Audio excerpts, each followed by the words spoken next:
아름다운 교회, 하나님이 기뻐하시는 성도라고 하는 그런 2019년에 우리 교회의 그런 표를 가지고 시작된 이 2019년 이제 5월 지난 금요일 외벽을 아름답게 이렇게 세우기 위한 공사가 시작이 되었습니다. 이렇게 공사를 시작할 때 제가 나가서 유심히 어떻게 하는가 이렇게 지켜봤습니다.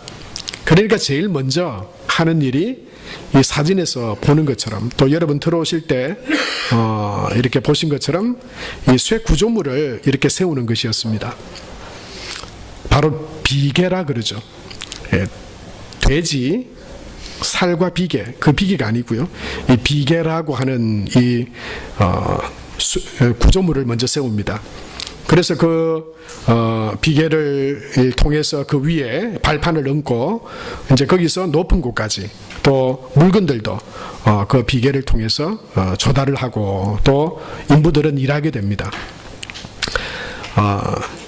그 처음 이렇게 비계를 설치하는 그 과정들을 쭉 보면서 어느덧 저 십자가 탑 아래까지 이렇게 올라가는 걸 보고 참 신기하기도 하고 또 놀랍기도 하다 생각이 들었습니다.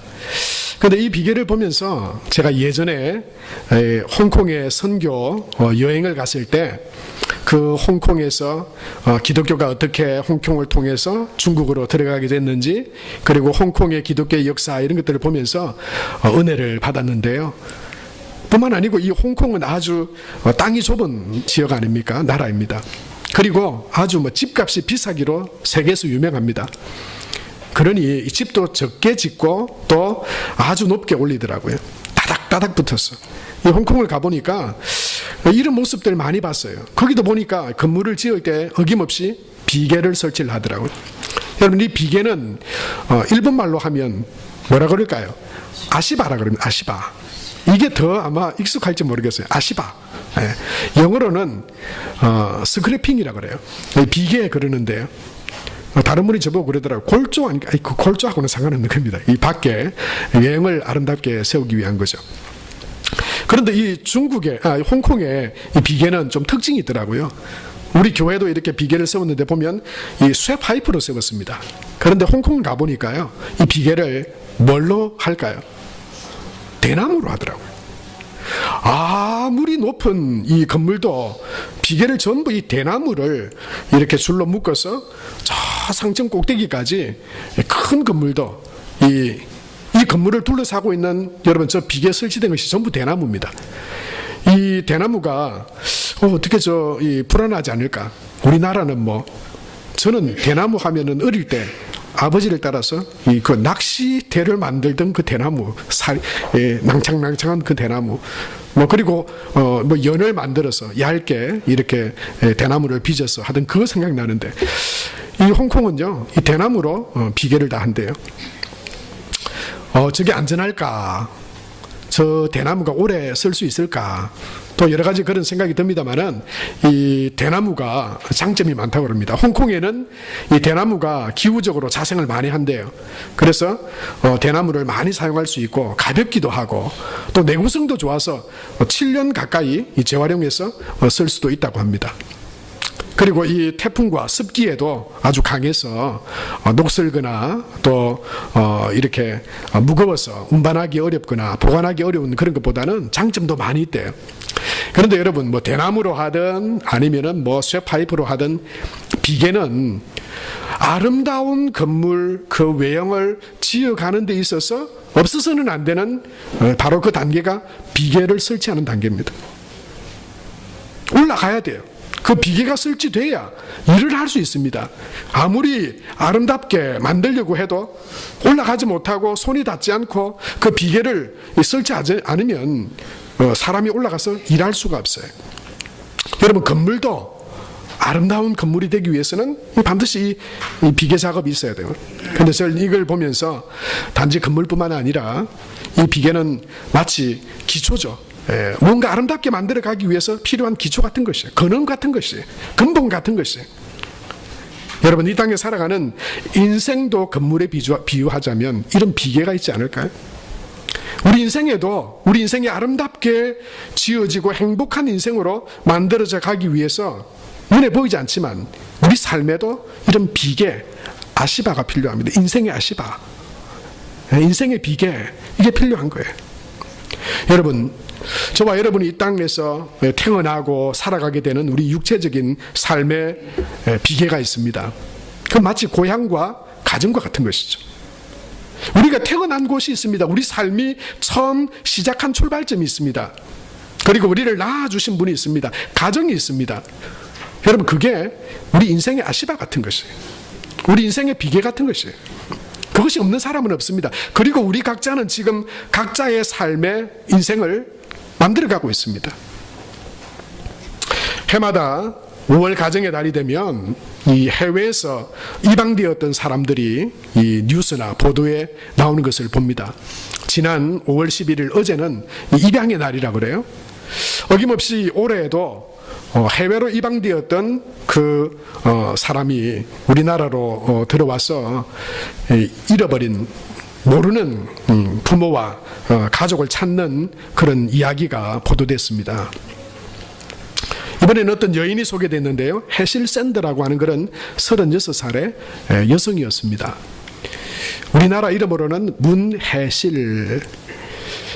36살이 되어서 3개월 만에, 태어난 지 3개월 만에 누가 누구지도 모른 채 그냥 이렇게 해외로 입양되었는데 네덜란드에서 잘 자랐습니다. 좋은 또 양부모를 만나서 잘 자랐는데 그 속에는 언제나 풀리지 않는, 해결되지 않는 문제가 있었어요. 내 고향, 그리고 나를, 내 육신을 잊게 한 부모, 그를 만나고 싶다, 그를 알고 싶다.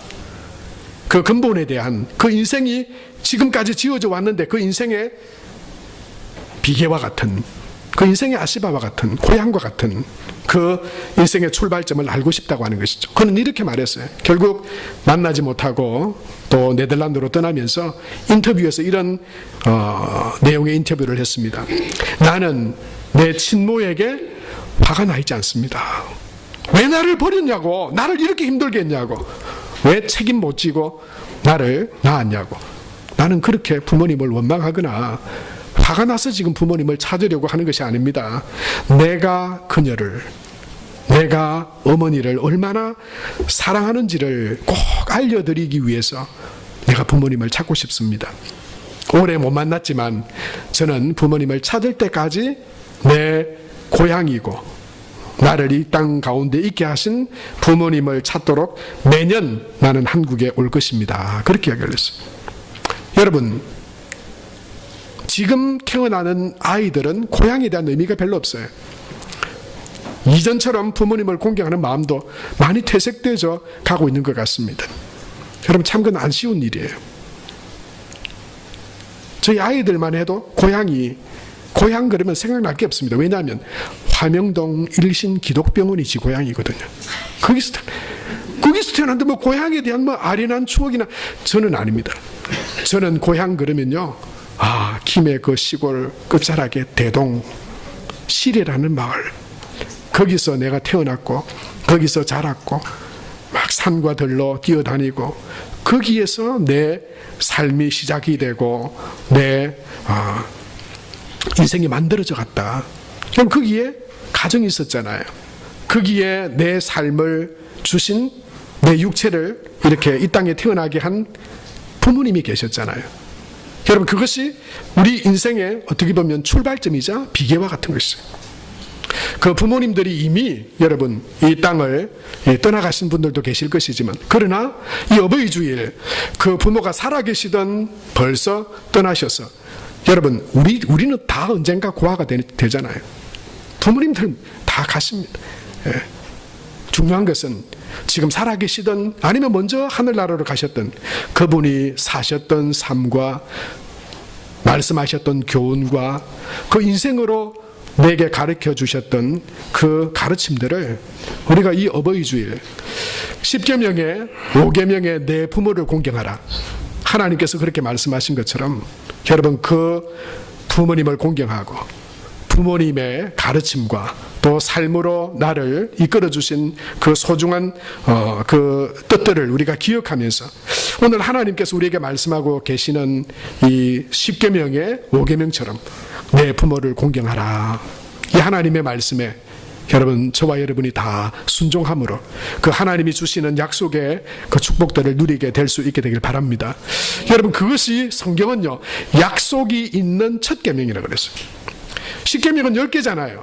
그런데 거기에 그리하면이라고 하나님께서 보증하시고 약속하신 계명은 5계명입니다. 내 부모를 공경하라, 그리하면. 출애굽기 20장 12절에 보면 이렇게 말씀하고 있죠. 같이 한번 읽겠습니다. 내 부모를 공경하라, 그리하면 내 하나님 여호와가 내게 준 땅에서 내 생명이 길리라. 생명에 대한 약속뿐만 아니고요, 신명기 5장 16절 말씀에 보면 또한 이렇게 말씀하고 계십니다. 같이 읽겠습니다. 너는 내 하나님 여호와께서 명령한 대로 내 부모를 공경하라, 그리하면 내 하나님 여호와가 내게 준 땅에서 내 생명이 길고 복을 누리리라. 여러분, 이 말씀처럼 하나님의 그 말씀에 순종하여 우리에게 주신 삶을 건강하게 복되게 살아가고 또한 그 복을 누리는 성도 여러분 다 되시기를 축복합니다. 하나님의 약속입니다. 여러분, 부모를 공경하고 순종하고 따름이 이 땅에서 복을 누리는 길이라고 성경은 말씀하고 있습니다. 능력이 없는 부모는 있지만 자녀가 잘못되기를 원하는 부모는 없습니다.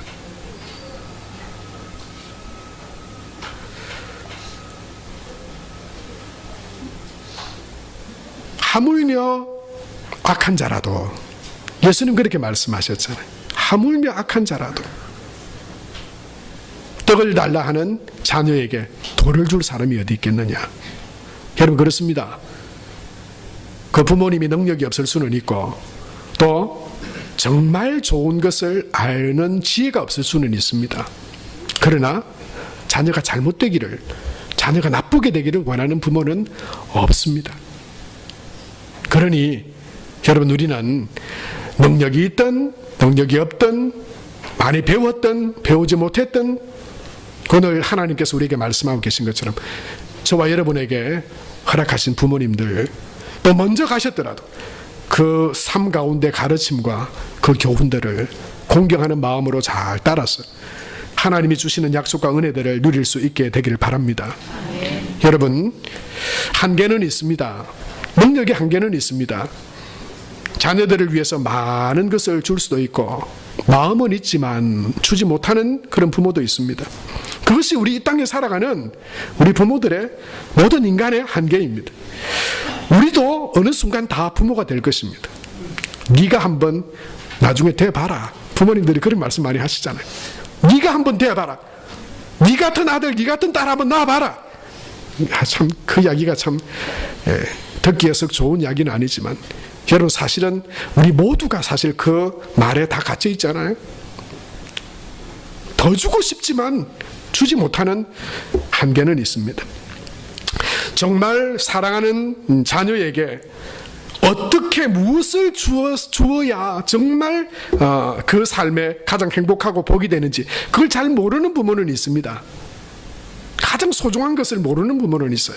그래서 세상에 돈을 주면 좀 낫겠지, 좀 재산을 남겨주면 낫겠지, 이 아이가 앞으로 이 자녀가 살아갈 때 많은 것이 도움이 될 만한 것이 있겠지 해서 공부도 시키고 또 여러 가지 훈련도 교육도 받게 해서 하지만 그러나 몰라요. 남겨주는 그것이 정말 자녀에게 정말 복이 될지 몰라요. 돈이 독이 되기도 하고요, 배워서 더 큰 위험에 처하게 되는 실수를 범할 때도 있어요. 그래서 우리는 여러분, 부모님의 형편이나 능력이나 그것들이 어떠하든지 간에 나는 하나님의 말씀처럼, 하나님의 그 말씀처럼 부모님을 공경하겠다. 그리고요, 우리는 완전하신 하나님을 바라봐야 돼. 그 능력이 부족함이 없으신 하나님, 원하는 것들을 다 주실 수 있는 하나님, 그리고 정말 우리 삶에 나뿐만 아니라 내 자녀에게 정말 소중한 것, 귀한 것을 아시고 주실 수 있는 하나님, 그 하나님을 우리는 또한 공경해야 돼요. 그 하나님을 우리는 잘 섬겨야 해요. 여러분, 성경에서 많은 중요한 그런 말씀들이 있지만, 여러분, 십계명, 하나님께서 이스라엘 백성들, 그리고 우리에게 주신 하나님의 계명이잖아요. 거기에서 보면 먼저 크게 두 가지로, 그 두 돌판에 새겨진 것처럼 두 가지로 나눌 수 있죠. 먼저 말씀드린 것처럼 이 땅에서 생명이 있게 한 부모, 그리고 이 땅에 육신적인 관계, 그것들을 어떻게 하며 살아갈 때 그것이 복된 삶이 될 수 있는가, 그것을 먼저 우리에게 가르쳐 주세요. 그러나 그것은 완전하지 못해요. 다 달라요. 상황도 다릅니다. 능력도 다릅니다. 그래서 하나님은 우리에게 또 다른 계명을 주시죠. 1계명에서부터 4계명까지죠. 여러분, 그 계명은 어떤 계명입니까?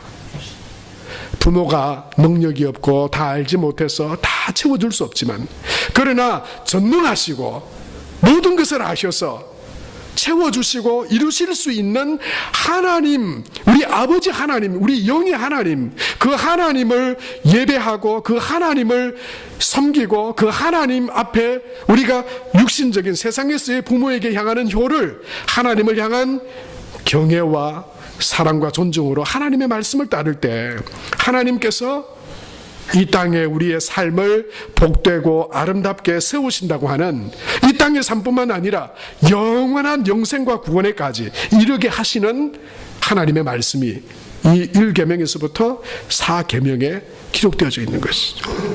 여러분, 그래서 저와 여러분의 삶이, 이 땅에서의 삶이 아름답게, 아름다운 인생으로, 복된 인생으로, 이 땅에서뿐만 아니라 영원한 하나님의 나라에까지 아름답고 복된 그런 삶으로 세워지기 위해 저와 여러분이 세워야 할 비계가 있습니다.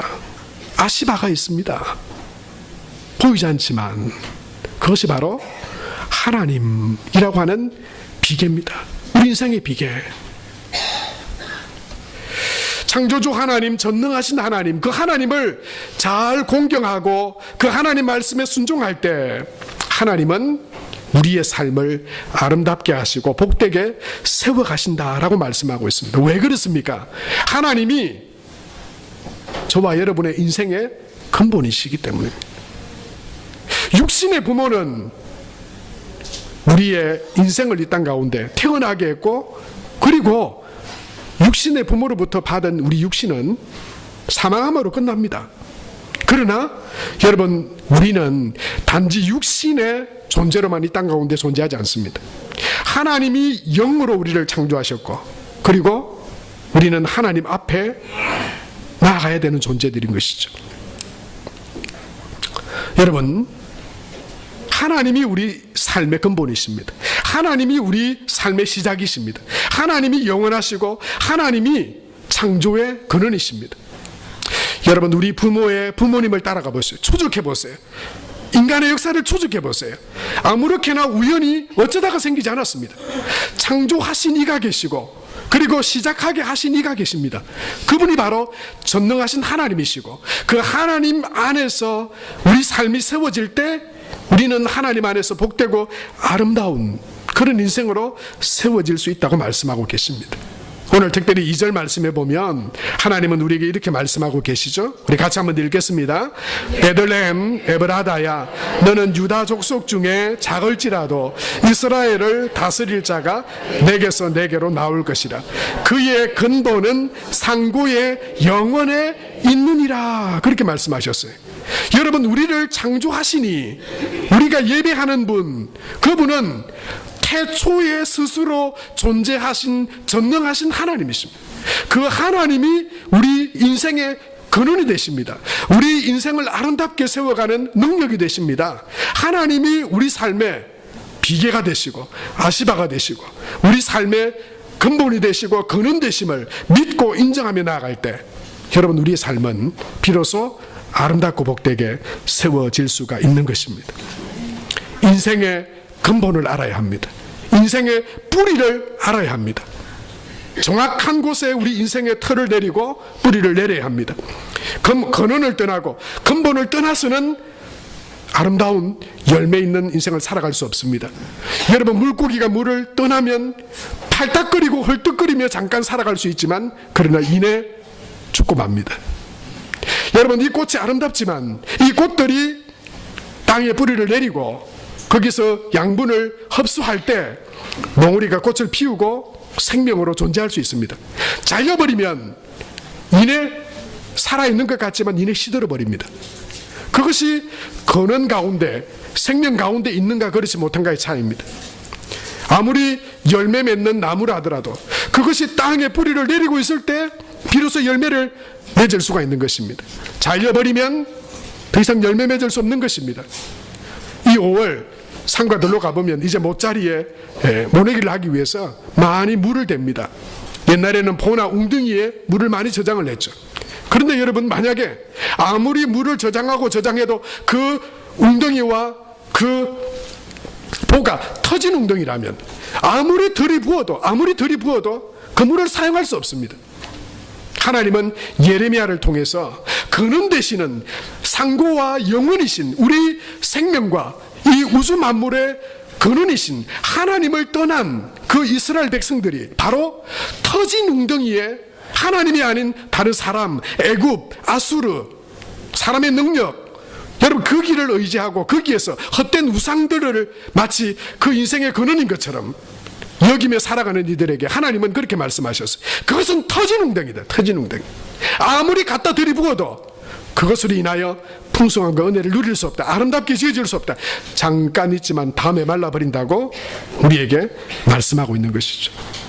사랑하는 성도 여러분, 저와 여러분의 근원이, 저와 여러분의 삶이 아름답게 세워지게 되는 바로 그 비계와 아시바가 우주와 만물을 지으시고 지금도 살아계시는 하나님이심을 기억하고 하나님 안에서, 그 말씀 안에서, 하나님을 예배함 안에서 아름답게 세워지는 저와 여러분의 삶이 될 수 있게 되길 바랍니다. 지금도 사람들은 그 하나님 근원을 알지 못했어. 태초에 영원하신 그 하나님을 알지 못한 채 오늘도 이 4월 초파일 석가탄신일이라고 그 앞에 가서 절할 것입니다. 터진 웅덩이입니다. 육신의 삶은 이 땅에 살아가면서 무언가를 조금 얻고 그리고 잘려졌지만 아직도 여전히 아름다운 꽃으로 그것을 착각하며 지낼 수는 있습니다. 그러나 물을 떠난 물고기가 잠깐 팔딱이다가 이내 죽을 수밖에 없는 것처럼 뿌리가 잘려진 꽃이 잠깐은 아름답게 피어있지만 그러나 이내 시들고 마는 것처럼 여러분, 하나님이 우리의 생명의 근원이시고 우리의 복된 근원 되심을 믿는 믿음으로 나아가는 저와 여러분이 될 수 있게 되길 바랍니다. 이사야 40장 19절에는 우리에게 이렇게 말씀하고 있죠. 우상은 장인이 부어 만들었고 장색이 금으로 입혔고 또 은사슬을 만든 것이라. 사람이 만든 거예요.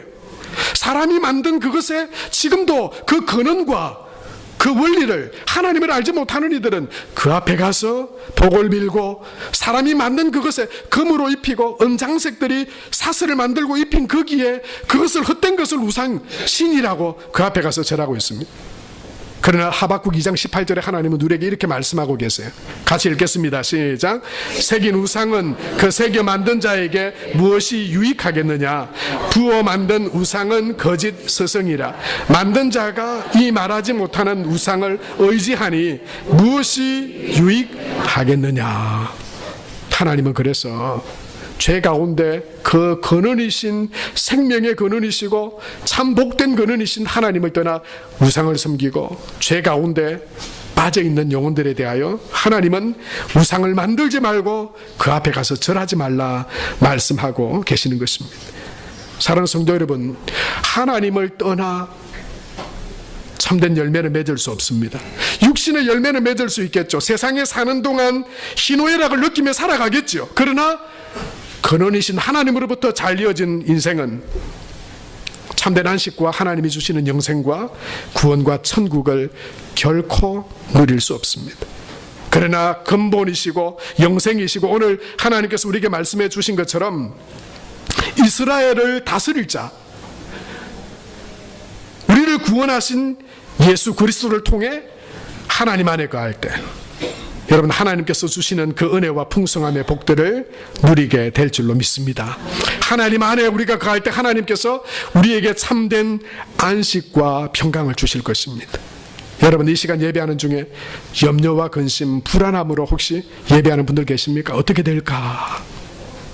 그러나 예수님, 부활하신 주님이 찾아오셔서 첫 번째로 제자들에게 말씀하셨어요.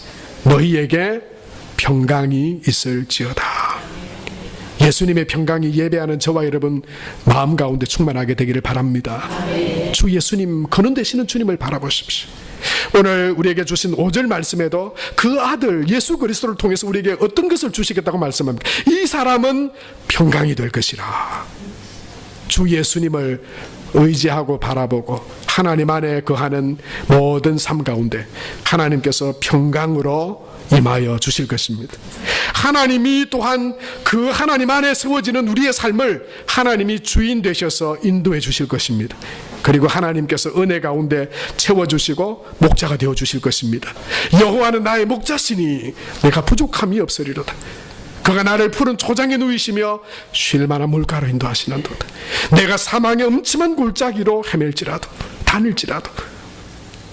여러분 우리 삶의 진정한 목자가 되시고 주인이 되시는 하나님, 예수님이 내 삶의 주인이십니다. 주님이 나를 채우십니다. 그 하나님으로 인하여 하나님께서 우리에게 복을 내려 주실 것입니다. 여러분 하나님 안에 거하는 그런 복된 믿음의 삶을 살아가는 저와 여러분이 되시길 축복합니다. 오늘 주신 말씀에도 7절에 보면 하나님을 의지하고 그 안에 세워지는 삶의 복된 인생을 이렇게 말씀하고 있죠. 7절 말씀 다 같이 읽겠습니다. 야곱의 남은 자는 많은 백성 가운데 있으리니 그들은 여호와께로부터 내리는 이슬 같고 풀 위에 내리는 담비 같아서 사람을 기다리지 아니하며 인생을 기다리지 아니할 것이며. 사람이 내게 복이 아닙니다. 내게 어떤 유익을 줄 사람을 기다리지 않아도 됩니다.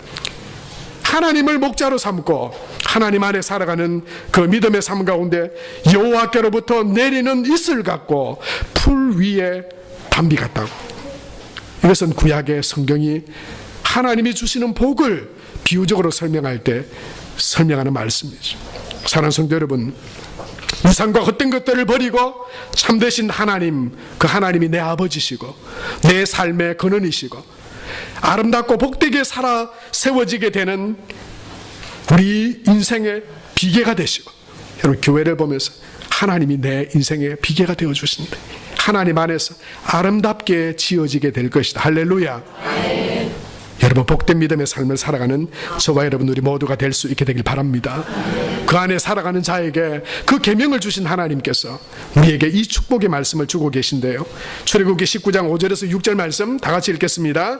세계가 다 내게 속하였나니 너희가 내 말을 잘 듣고 내 언약을 지키면 너희는 모든 민족 중에서 내 소유가 되겠고 너희가 내게 대하여 제사장 나라가 되며 거룩한 백성이 되리라. 나를 사랑하고 내 계명을 지키는 자에게는 천대까지 은혜를 베푸느니라. 여러분 여기에 거기에 저와 여러분의 소망을 두는 성도 되시기를 축복합니다. 주님, 저는 작습니다. 저는 연약합니다.